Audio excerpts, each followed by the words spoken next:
Hi, I'm Neil. Hi, my name is Fariha. Hi, my name is Seb.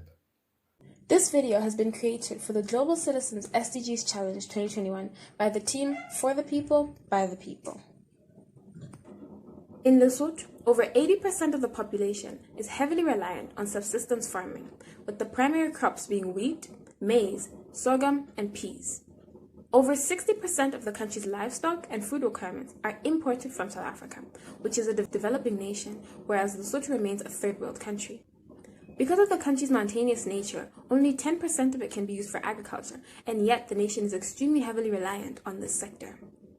In 2007, Lesotho experienced an extremely devastating drought, and in 2010, extremely heavy rainfall. Because of the increasing unpredictability of the country's weather, it has become extremely difficult for it to achieve self-sustenance. Target 2.3 goes as follows. By 2030, double the agricultural productivity and the incomes of small-scale food producers, particularly women, indigenous peoples, family farmers, pastoralists, and fishers, including through secure and equal access to land, productive resources and inputs, knowledge, financial services, markets, and the opportunities for value addition and non-farm employment, which basically comes down to addressing the country's representation of all groups in this field, agricultural productivity, as well as ensuring equal access to resources and agricultural facilities.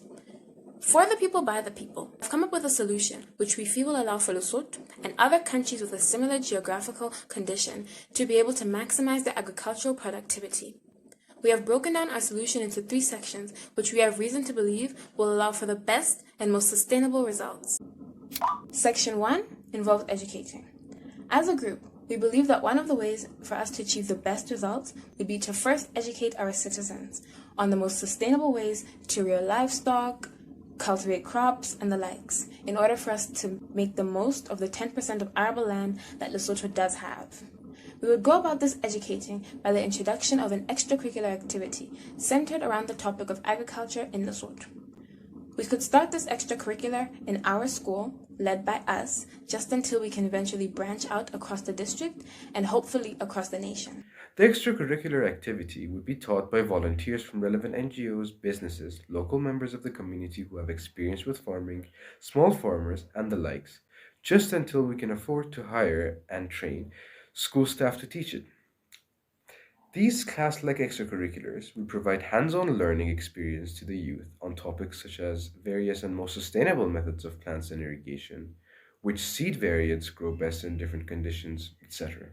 This would also provide youth and other students opportunities to learn about topics such as agriculture in the business world, subsistence farming, and the various types of farming on a small and on a large scale. Teaching of all the aforementioned areas and others would provide interested students the necessary base for self-sustainability.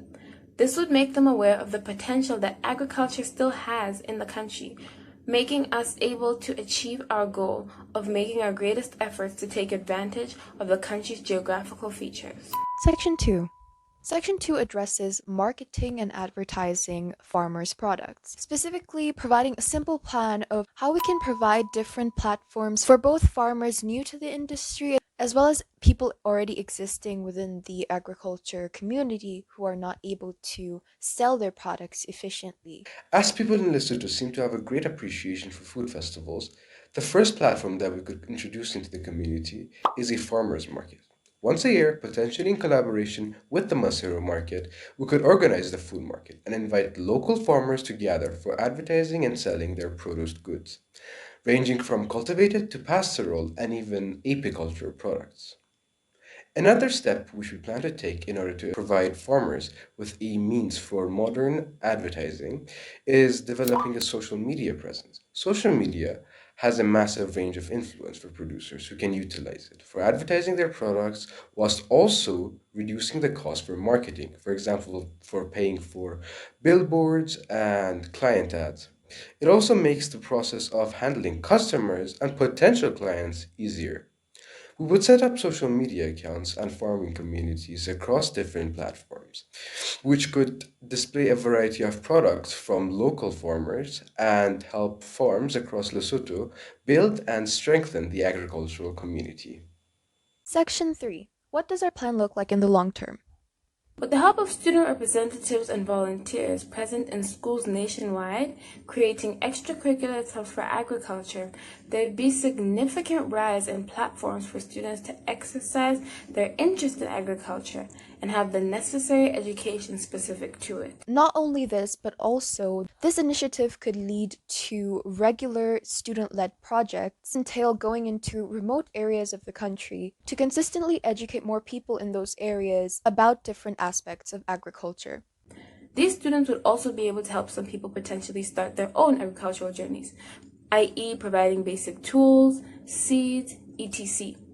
These student-led clubs would become a staple in schools across the country and would also ensure fundraisers are held regularly and in a sufficient amount to be able to supply and provide for their projects.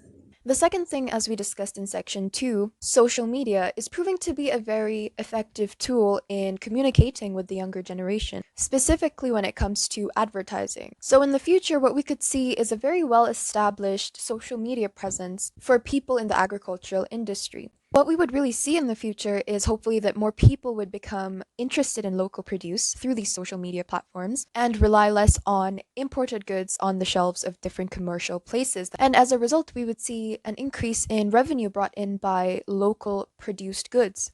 Creating a strong presence showcasing promising goods would make it much easier to gain funding from external sources, other than fundraising organized by students. The farmers market could be hosted at rented locations with money raised from fundraisers, potentially in collaboration with the country's Masai market. Or we could also send proposals out to different schools and local community hubs to host the event in rotation annually as a combined effort. For instance, our school in Masai, which is particularly appreciative of community service projects, may be keen to host such an event. Lastly, to attract the public and ensure the event's popularity, local bands or entertainment groups could be invited to play during such an event.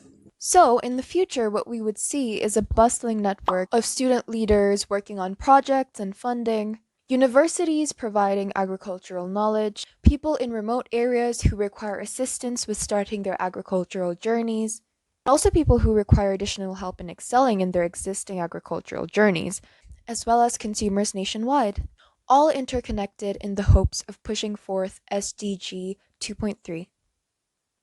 In conclusion, For the People, by the People attempts to create solutions tailored especially to Lesotho, by Lesotho, for Basotho. We firmly believe that solutions like ours, which put the local community at the forefront, can build sustainable and efficient communities and nations. As Abraham Lincoln said, that government of the people, by the people, for the people, shall not perish from this earth.